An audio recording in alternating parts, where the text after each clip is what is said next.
Allah Mas, tolong Mas aja. Kowe aja ngono kuwi Mas. Ora. Aku lagi nyambut gawe iki lho Mas. Aku kira metu apa-apa kok senengane le GR ngono lho. Ayo.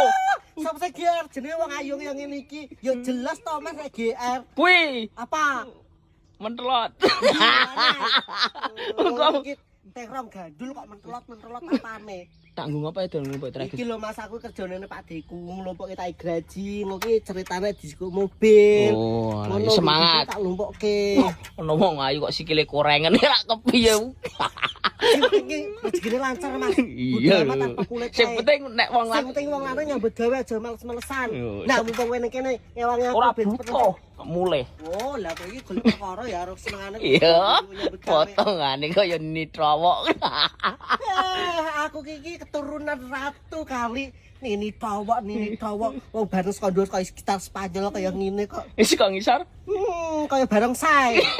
Aja salah Mas, ngene goyangane. Iya. Malah Awemu. malah kaya ceret.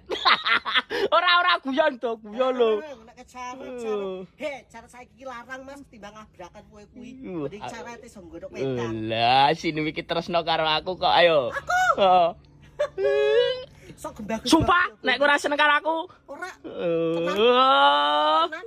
Apa keseneng karo jeneng andang.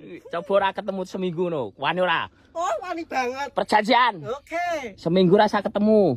Gak ngapa. Paling kowe dhewe sing golek ujung-ujung ya gur kangen. Iya. Alasane Nek saiki nek kangen karo wong wedok murni ki ora masalah to. Lah nek saiki tak tekon. Nek kangen karo wong lanang ki sing arek didoboli ndi? aja ngono Mas. Ngene iki, bolongan wis seret Mas. Tak apa aku seret to. Ayo. Ak sing gak dibol ngendi? Ora nang Ane dalane loro meneh. Ngendi? Arep ngisor pe sing dhuwur. nek ngisor Oh, sing ngisor engko metune kangkung. dhuwur Nek sing dhuwur gur bocot kabeh engko. Awak kabeh. Pepsodent. Apa artine Pak Sugeng?